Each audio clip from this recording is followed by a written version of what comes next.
Halo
Paulina. Halo Kak. Terima kasih sudah datang hari ini. Apa kabar kamu? Baik sih Kak, cuman agak grogi aja. Gak apa-apa, itu wajar kok. Di sini kamu bisa ngobrol dengan tenang. Kakak di sini juga untuk mendengarkan dan membantu ngomong kakak, oke? Ya Kak, makasih. Nah itu. Sebelum kita mulai, kakak mau nanya nih. Kamu tahu nggak sih apa itu konseling individual? Tidak tahu Kak. Oke, kakak akan jelasin sedikit bahwa konseling individual itu ialah suatu proses pemberian bantuan yang dilakukan secara tatap muka antara satu konselor dengan satu konseli. Nah, yang bertujuan untuk membantu konseli memahami dirinya, mengatasi masalah yang dihadapinya, serta mengembangkan potensi dirinya agar mengambil keputusan yang tepat dan bertanggung jawab. Nah, dalam proses ini kakak sebagai konselor itu menciptakan hubungan yang empati, hangat dan suportif, sehingga konselor itu merasa aman untuk mengungkapkan perasaannya secara terbuka. Nah, sekarang kamu sudah tahu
Sebenarnya saya ingin punya banyak teman kak, tapi saya sering bingung harus memulai pembicaraan dari mana.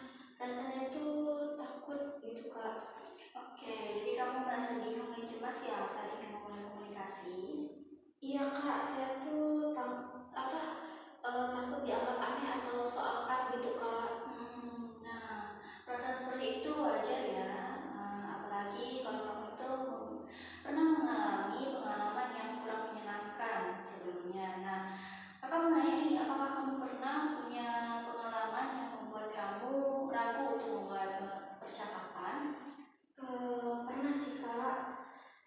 Waktu itu tuh saya kan kerja kelompok ya kak. Nah, saya tuh coba sampaikan ide gitu kak. Terus tapi tuh mereka tuh tidak merespon gitu kak. Dan juga malah salah satu teman tuh bilang kayak gini, itu kayaknya nggak cocok deh. Nah sejak itu tuh saya selalu merasa malu dan jadi takut ngomong gitu sih kak. Baik, kakak bisa memahami bagaimana rasanya tidak didengar saat kita sedang mencoba berkontribusi. Itu bisa membuat kita tidak dihargai ya. Iya kak, rasanya tuh kayak percuma gitu kak ngomong. Jadi saya tuh mending diam saja gitu. Tapi kalau terus-terusan diam tuh saya jadi kesepian sih kak. Nah, saya merasa senang karena kamu udah jujur soal itu. Artinya kamu itu menyadari kebutuhan kamu untuk bisa terhubung dengan orang lain. Nah, sebenarnya setiap orang itu ingin didengar dan ingin dihargai dalam pergaulan. Tapi kadang tuh saya merasa teman-teman saya tuh lebih mudah ngobrol satu sama lain kak. Saya merasa tuh seperti tidak tahu gitu harus bicara sama siapa kak. Baik, nah itu komunikasi yang lancar dan bisa terlihat alami bagi sebagian orang ya. Nah, tetapi sebenarnya itu juga hasil dari proses dari kebiasaan. Mungkin mereka itu terlihat mudah karena sudah sering mencoba atau karena mereka sudah terbiasa di lingkungan yang mendukung. Mungkin benar juga sih kak, tapi saya tuh takut salah ngomong kak. Takut salah ngomong itu sangat manusiawi ya, Kak Alina. Namun perlu kamu ketahui bahwa tidak semua orang akan menilai kamu dari kalimat yang kamu ucapkan. Nah, seringkali juga orang itu menghargai usaha untuk kita membuka dirinya. Saya belum pernah benar-benar berani mulai obrolan sih kak, kecuali kalau saya tuh diajak duluan gitu. Itu bisa jadi titik awal. Nah, sekarang coba kamu ingat, pernah nggak kamu ada teman yang menyapa kamu duluan dan membuatmu merasa nyaman? Pernah sih kak. Waktu itu ada teman nanya tentang soal tugas gitu kak, lalu kami ngobrol sebentar. Rasanya tuh menyenangkan gitu kak. Nah, itu juga bagian dari pengalaman. Kamu bisa melihat bahwa komunikasi itu nggak selalu harus dimulai dari topik besar. Pertanyaan sederhana pun bisa menjadi pembuka yang efektif. Tapi kadang saya tuh bingung gitu topik apa yang tepat untuk saya omongkan gitu kak. Nah, topik yang ringan dan berhubungan dengan aktivitas sehari-hari itu biasanya aman dan mudah diterima. Nah, misalnya kamu itu menanyakan tugas hari ini sudah dikerjain atau belum, ataupun kamu bisa memberikan pujian yang tulus kepada teman kamu, dan ataupun kamu bisa sekedar berkomentar tentang hal-hal hari ini ataupun cuaca hari ini gitu bisa. Kalau misalnya saya bilang tugasnya susah ya, itu termasuk pembuka obrolan juga nggak sih kak? Ya, itu termasuk. Nah, kalimat seperti itu juga menunjukkan bahwa kamu membuka ruang untuk temanmu merespon dan melanjutkan percakapan. Tapi kalau teman saya tidak merespon, itu gimana kak? Nah, itu memang hal biasa yang terjadi ya. Kadang mereka itu sedang tidak fokus ataupun mereka itu punya hal lain di pikirannya. Nah, kamu jangan langsung berpikir bahwa teman kamu itu menolak kamu gitu. Nah, kamu juga bisa mencoba lagi di lain hari.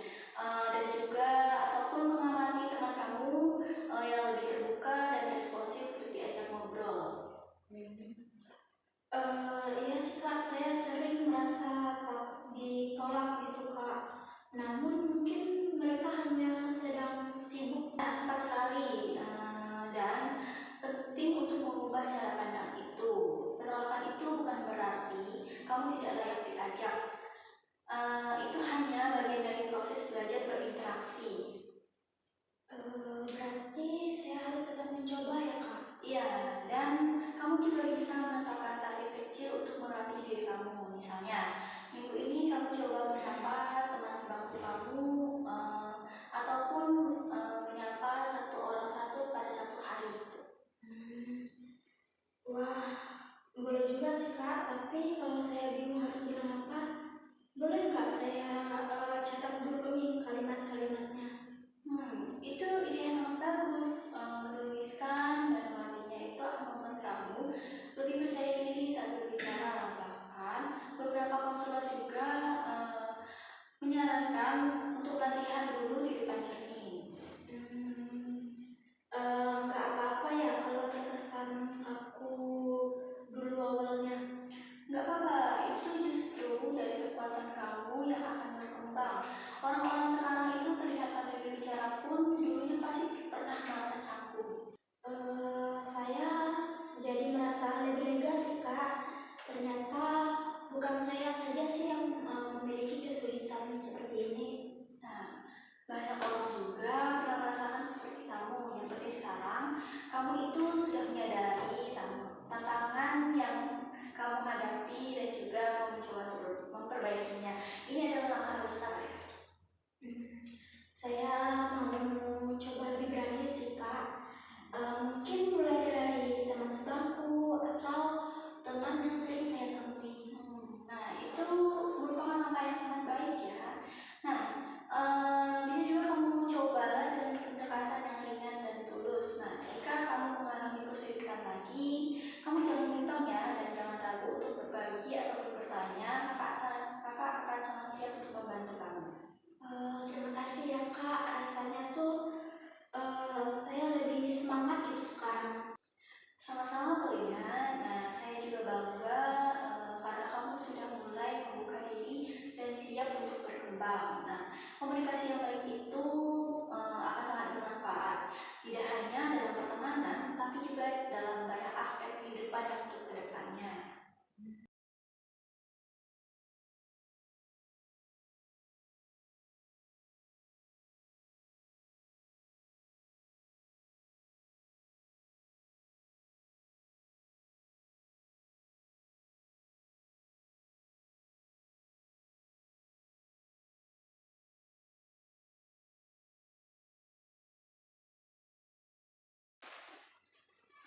Nah, Polina, waktu kita sekarang hampir habis, tapi sebelum kita akhiri, kakak ingin tanya satu hal nih. Dari pembicaraan kita hari ini, apa yang paling berkesan buat kamu? Kayaknya yang paling bikin aku berkesan pas semangat tuh waktu latihan ngobrol tadi sih kak. Aku tuh jadi sadar ternyata aku bisa mulai percakapan. Kamu memang bisa dan kamu sudah membuktikannya hari ini. Jadi, mulai besok coba ya kamu ngobrol berdua dengan satu orang teman saja. Nah, itu sudah luar biasa. Iya kak, besok saya akan coba. Terima kasih ya kak karena udah sabar dengerin ceritaku. Ya, terima kasih juga ya kamu sudah terbuka dan mau berproses. Nah, kamu hebat karena sudah tak berani mengatasi ketakutan kamu. Kalau mau lanjut sesi minggu depan, kita bisa cek lagi ya kemajuan kamu. Mau kak, aku tuh pengen cerita kalau aku sudah berhasil ngomong sama teman. Baik, nah kita juga akan melakukan evaluasi di pertemuan berikutnya. Sekarang, sebelum kita akhiri sesi ini, marilah kita tutup dengan doa bersama. Berdoa dimulai.